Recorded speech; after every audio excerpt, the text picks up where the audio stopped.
Hi everybody, I'm Tamara Mena. This is Beyond Spotlight, featuring amazing individuals. And for this episode, we are interviewing an amazing woman, Chelsie Hill. I'm super excited to be here with Chelsie Hill. Chelsie is a professional dancer. She is the founder of the Epic Project. She's an entrepreneur. She is a jeans designer of endless ability, and the list could probably go on and on. Hi Chelsie, how are you? I'm good, how are you?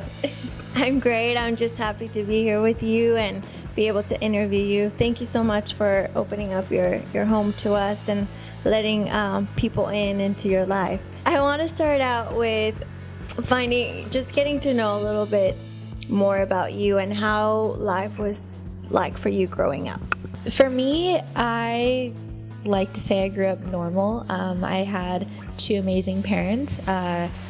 They actually separated when I was like 10, and then they got a divorce when I was 14. So I actually had a very interesting childhood now that I think about it. Would you say that going through that, your parents' divorce and all those things, that it made you stronger and maybe mature?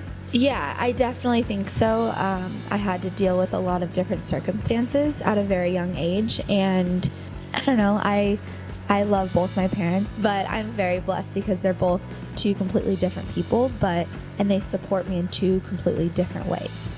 So talk to us a little bit more about how dancing, I know I've seen pictures of you started dancing at a young age. How did dancing come into your life? So my mom put me into dance classes when I was 3, probably to get all the energy out at a very young age, and just to probably put me into something that, you know, she knew of other kids in, and she saw that I really liked it, and she put me into the competition levels as well. So I started competing when I was 5, and I was competing all over. I went to Vegas. I would always bring home first or queen. But yeah, it was amazing, and for me, I found a very strong passion for dance at a very young age. It just made me proud. It made me feel like, okay, I'm good at this. So obviously when your accident happened, I mean, that must have been really tough. Carry us through what was going through your mind after being such a beautiful dancer and dancing with your legs. And I've seen beautiful videos. What was it like when you first heard that you weren't going to be able to walk again? And how did you cope with it? When the doctor first came in and they said, do you have any questions? Well, yeah, why can't I feel my legs? And he goes, well, you have a spinal cord injury. Me, being 17 years old, had no idea what a spinal cord injury was. I was like, okay. He goes, well, you won't be able to walk. And I first said to him, well, I dance. Like, what do you mean I can't walk? Like, I don't want to just walk, you know? And he just shook his head. And the reason why I was so, I don't know, optimistic in the beginning was because I didn't really understand that something like this was actually physically possible. The whole time in the hospital, I'm thinking, okay, well, I'll go home, we'll do recovery, and I'll be up and dancing soon. So yeah, I was completely in denial, and I think the first full year is when I went through a lot of the different emotions. You know, I remember one time I almost like threw myself out of a parked car because I was like, I don't want my chair. You know, I'm human, and a lot of people don't see that I have gone through those struggles and I have gone through those like depressing moments, but I didn't let myself stay there because, I mean, for one, I had a supportive family that literally would have dragged me out of the house. So I'm very thankful for that. And, you know, my dad got me started on doing nonprofit work so early on into this injury that made me feel like I had a purpose. When I was in the hospital, my dad actually showed me a girl we all know, Auntie Angel, in the hospital. He showed me her videos. And so, because I was like, if I'm going to dance, I'm going to dance with my legs. I've never seen wheelchair dancing before that. So I, you know, kind of pushed that off and got home, and then I ran into her, and my dad was like, go up and say hi. So we ended up talking, and I joined her team, and then she motivated me to want to start my own team. So I think, like, you know, she definitely ignited that fire that was still inside of me. But I'm so thankful that I met amazing girls within those 2 years, and I called them and I was like, hey, I have an idea. I want to throw a dance showcase in my hometown of Monterey. Do you guys want to dance with me? Like, I would love to do like a dance camp. We can all dance together, and then at the end of the dance camp, we can do a fundraiser, like, an event. And we had to come up with a team name, so we came up with Team Hot Wheels. And after that, we started getting calls from all over the United States for performances. And I didn't really understand what I was getting myself into. I was like, sure, we'll go out and perform. Yeah, like we had no clue. So it was pretty exciting at that time. I started meeting more girls, and girls were starting to fly in for it. And I started meeting people that were like, I don't have a group of girls around that I can just hang out with, and I don't know any other people in chairs. And that's when I started realizing, like, whoa, I'm so spoiled here in Los Angeles with using a Smartdrive, with having amazing girls. Like, I'm so blessed that I then realized in like 2014 that there are a lot of people that don't have the resources or the friends that I do. And then I just realized that this team and this camp that I put on for, which is now called the Rollettes Dance team, is more than just about dance. And it's so cool because some girls, there's high level quadriplegics coming in and dancing. Yes, they can't do all of the moves like us, but they're out there and they're doing it and they're comfortable. And it's so cool to see them doing it with us. It's really cool, and it's starting to become, I guess, a thing, which is really cool.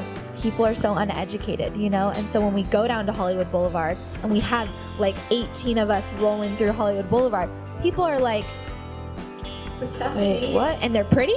What? Right. So it's so funny because people are they're just blown away. And to me, this is normal.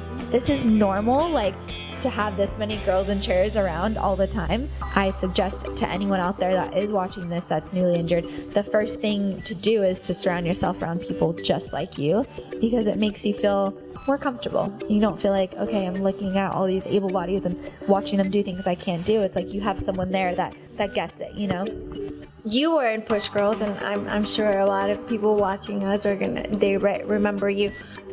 People glamorize things, being in front of the camera and being a public figure, but it also comes with a lot of headaches and heartache and a lot of pressure. What was that like for you? When I first actually heard about it, I had no idea what it was. I didn't know they were pitching a reality show. I didn't know what type of network it was going to be on. I went and had a meeting with the producers, and it was just really cool. Like, at the time I was 19 years old. It's interesting because a lot of people don't realize that, yes, they do show a lot of us being happy, and there's a lot of things that happen behind the scenes that nobody knows about. And then you look online and everyone is saying how they know your life story, and it's like, bits and pieces. And that, at a very young age and very newly injured, I was actually bullied. It was hard. But I'm thankful. I wouldn't take it back. I'm so thankful I was a part of the show because it taught me a lot about myself. I would just say, don't read the comments. And if people are direct messaging you and stuff like that, just completely turn off that section of your social media. We do have the choice. I've had people comment on my page on Instagram saying, I can't believe she thinks this is dancing. There are people out there that are going to want to tear you down. And it doesn't matter if you're doing all the most amazing things or not. Talking about flipping things and looking at them differently, one thing that I'm so proud of you is that I've heard you talk about how you've turned some of your insecurities into something now really cool, like a cool venture, such as designing jeans for women in wheelchairs. Talk to me about that. When you get a spinal cord injury, for me, the first thing that left was my muscle and my legs. So I was very embarrassed and intimidated to show my legs, to just have shorts on or have a dress on, because I didn't like my legs. I didn't like the way they looked. So, 6 years later, after having one of my really close friends start his own jean line, Endless Ability, he had me always coming to him like, when are you going to start girls' jeans? When are you going to start girls' jeans? And he was like, oh my gosh, you girls are too high maintenance, like it's too much. And then we talked and he was like, well, why don't you head up the whole girl side of the company? And I was like, okay. I was like, all right, cool. I have no idea how to design jeans. I just know what I like. So I was like, all right, cool, might as well. Like, my biggest insecurity is my legs. And so if you guys have any sort of insecurities, whatever it is, rock it, feel it, embrace it. Because once I did, so much was released off of me where I was like, yeah, I want to wear ripped jeans. Yeah, I'm going to wear a skirt. Yeah, I'm going to wear a dress and show my legs. Because I saw other women like you, like Allie, like my other friends that were rocking dresses, and I'm like, I don't see their legs. I see them because they're beautiful, and I want someone to see that in me. So that's what motivated me. Exactly. Well, kudos to you for embracing your differences, and that's if you can't change it, just embrace it and rock it, like you said. And so another aspect of life that I want to talk about, because it's not easy navigating life in a wheelchair, and then dating. That's like a whole new world. It's something that, we had no clue. However you dated before, it's completely different afterwards. To some extent, you are still the same person, but it is different. So, and I know you found somebody really special, and he's such a sweet, genuine person. How was it? Look at that smile. Look at her. She just like lights up when I talk about Jay. How was it dating for you and finding Jay? So we actually met at an abilities expo, which I never would have thought I would ever meet the man of my dreams at a convention for people with different types of disabilities, ever. He started coming around to my booth that I was working Max Mobility, Smartdrive, and I remember I saw him and I was like, so do you have any questions about Smartdrive? And he's like, not really, but you can tell me what you want. And so like that's how, because he builds chairs and sizes people for chairs and stuff like that. So he knew all about Smartdrive, but I think he just wanted to come and talk to me. Yeah. But yeah, dating in a chair, it's different, but it can be the same. You can still feel the same love for that person. You can still hold hands while you're going down the street. You can still get in and out of the car. You can still go on a date. You can still travel. You can go on a plane. Like, there is no real limitation for us anymore. Like, I feel like he knows me and he knows my body so much, and like what I can and cannot do and what's hard for me, that whatever is hard, he's already like 2 steps ahead of me, where he's already ready for me. You know what I mean? Or like when I'm gonna bump down a curb, he's already like behind me or has my bags off my lap so I can do it easily. So once you get that person that clicks with you and that is aware of you and this and the situation, it kind of goes super smooth. When you're ready, go for it. It takes people different time, or a different amount of times. Maybe it's a year into it, maybe it's 5 years after your injury, but don't hold yourself back from exploring love. How has it been as a dancer in a wheelchair to go to castings and auditions? It's an industry, entertainment industry altogether. It's an industry that is still very closed off to us in wheelchairs. So I'm sure it hasn't been easy. So tell me more about it. I've gone to casting calls, where, of course, as soon as they say wheelchair, you see all your friends there, which is so cool. I love. But there was an audition I auditioned for, and the people that were, there to judge, and they were completely, I think, not open to this. And, to be surrounded around amazing people that I don't see my limitation, I don't see their limitation, it's a normal thing for me now. And then to be reminded of, oh no, wait, you're in a chair and we're not ready for you. And for them not to be able to say that hurts. It's tough, but you have to focus on the people that believe in you and that give you a chance.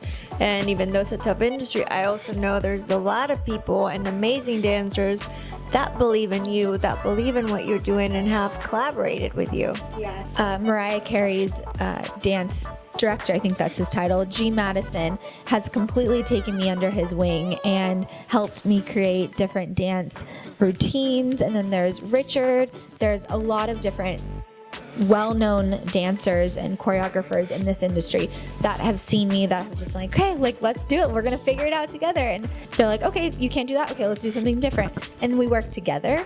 I was in Kelly Clarkson's music video, Invincible, and it was just amazing. It was the perfect song, it was a perfect setting.